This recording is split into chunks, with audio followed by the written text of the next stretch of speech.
আজকে তো দেখছি গতবার এসেছি, কিন্তু এবার আসলাম একটু লোকজন কম দেখা গেছে। এখন তো রোজার সময়টা ফেব্রুয়ারি মাসটা পড়ে যাওয়ার, তো ওই তখন দিতে পারে না নির্বাচনের কারণে, তো মাসটা সামনের দিকে আগায়া দিছে। দেন আবার রোজা আসলো, তো এখন একটু কম আছে, হয়তো 2-1 ঘন্টা পরে আসতে পারে ইফতার শেষে হয়তো। কারণ এটা আমরা প্রত্যেক বছরে আসি বইমেলা, অমর একুশে বইমেলা, এটা সবারই একটা আমাদের আগে থেকে আমরা জানি বা এই করে আশায় থাকি যে এখন আসবো বা একটা সময় আসবে, সবাই বই দেখবো, নতুন বই আসবে, এই আশাই থাকি প্রতি বছর। এই কারণে এবারও আসলাম আর কি, রোজা তারপরেও। না, এখন ঘুরে দেখতেছি, মাত্রই আসছি এই আর কি।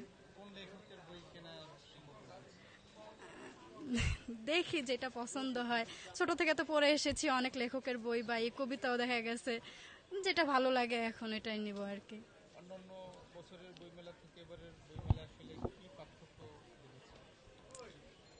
পার্থক্য বলতে লোকজনটাই কম এরকম আর কি, আর দেখা গেছে ডেকোরেশন সাজানো গোছানো এরকম ভালোই আর কি, যেরকম যেরকম হয় আর কি সব সময়। দেখি। বইমেলার তো আসলে রোজার মাসে হওয়াতে আমাদের প্রকাশকরা বইমেলার যে চেহারা এটা এক ছন্দপতন ঘটেছে। পাঠক সমাগম নেই বললেই চলে, যেগুলো আসছে বই ক্রেতার খুব কম দেখতে পাচ্ছি। সব মিলিয়ে যদি বলা যায় যে রোজার মাসে বইমেলাটা আমাদের একেবারেই ছন্দপতন, আমাদের যে প্রত্যাশার আমাদের 20% পূরণ হয় নাই বলে একজন প্রকাশক হিসেবে আমি মনে করি। এবার কোন কোন বইয়ের উপরে আসলে যারা বই প্রেমী তাদের বেশি আকর্ষণ বলে মনে হয়? থ্রিলারের প্রতি পাঠকদের আকর্ষণটা বেশি দেখতে পাচ্ছি। আমি যতদিন বই মেলায় এসেছি আমার স্টলে রয়্যাল পাবলিকেশনে দেখতে পাচ্ছি থ্রিলারের প্রতি আকর্ষণটা বেশি পাঠকের। দর্শকদের জন্য আপনার কিছু বলার আছে কি ব্যাপারে? একজন প্রকাশক হিসেবে দর্শক পাঠকদের জন্য বলার হচ্ছে, আপনারা বই প্রেমী হন, বইয়ের প্রতি যে ভালোবাসা, বইয়ের টানে আপনারা বই মেলায় আসুন, এটাই আমার প্রত্যাশা। অনেক ধন্যবাদ।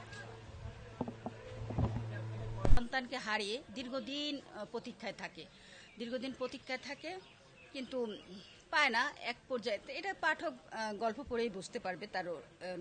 তারপর সুখ দুঃখের ঈদ হচ্ছে আহ, এখানে সন্তান থাকে খুব উচ্চ আকাঙ্ক্ষার, কিন্তু মা তার দারিদ্র্য মোচন করতে পারে না, কিন্তু অভাব অনটনের মধ্যে কিন্তু সন্তানের আশা আকাঙ্ক্ষা পূর্ণ করতে সে কোনো কিছুই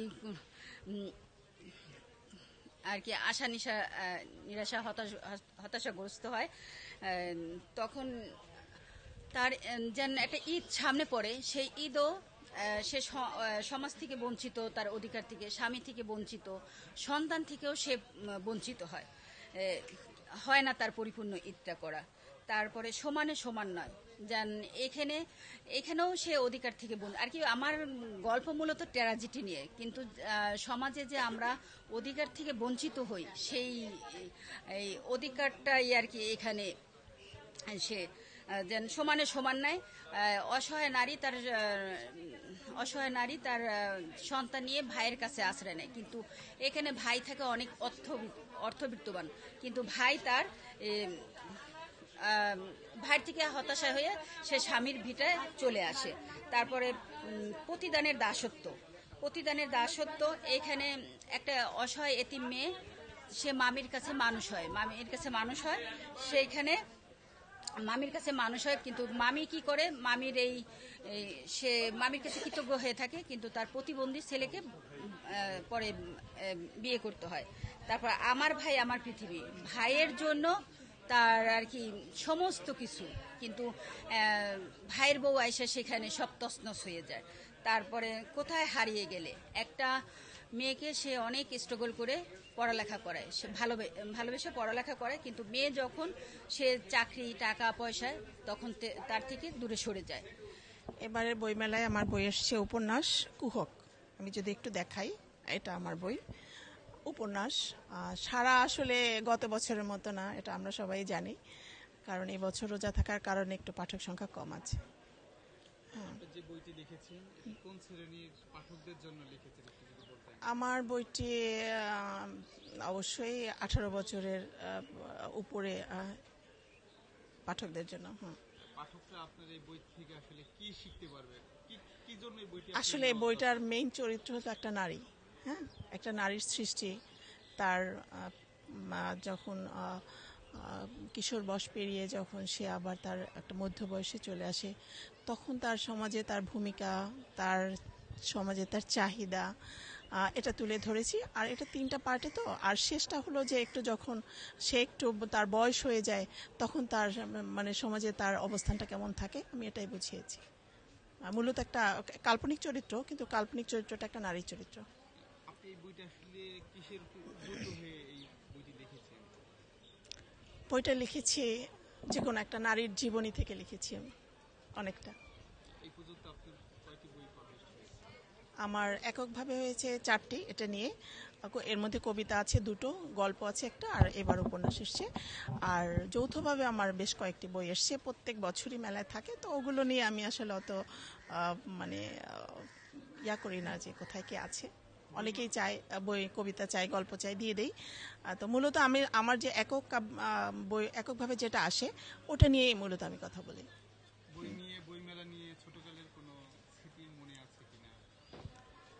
বই মেলা নিয়ে আসলে ছোটবেলার স্মৃতি ওরকম নেই, কারণ আমি বড় হয়েছি একটু মফস্বল শহর বলতে পারেন, উপজেলা সদরে। তো সেখানে বইমেলার স্মৃতি আসলেই থাকার কথা না।